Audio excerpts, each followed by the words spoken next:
It may seem paradoxical, but for me, the biggest part of self acceptance has been acknowledging what I am uncomfortable with about myself. It's not a paradox, though, it's the difference between platitudes and reality. Platitudes say that you should just accept yourself as God made you, or Mother Nature, as some people have tried to frame it, perhaps because they thought it would put me off less. But I don't care whether you invoke Mother Nature or Father God. I consider myself an orphan in that regard.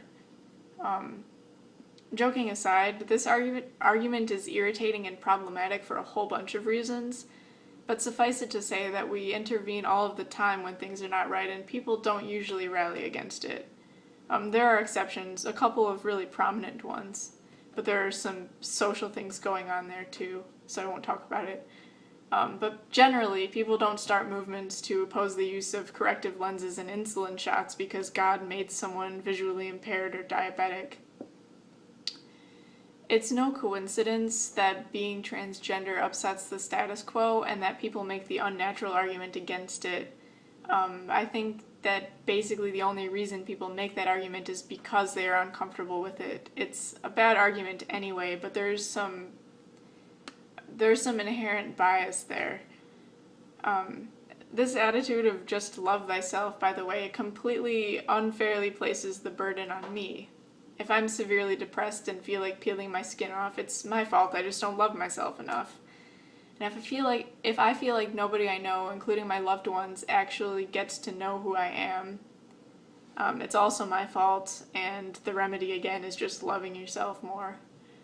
But loving yourself, apparently, in this model, means nothing more than doing what other people expect of you at all costs.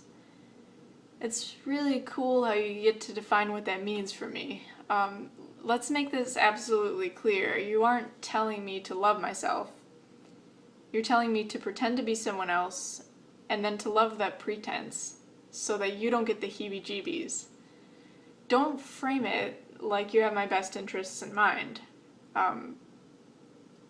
Platitudes are hollow in the face of lived experience with this.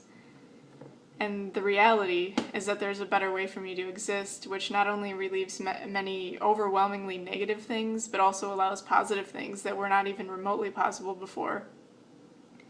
My personality is kind of going through a reverse implosion right now, if you haven't noticed. And I make my growth somewhat public, partially because in some small way I want to fight the kind of stagnant thinking that kills self-acceptance in others. Because this thinking also kills other things and people, and talking about stuff helps me out, and it helps other people connect with me, and vice versa.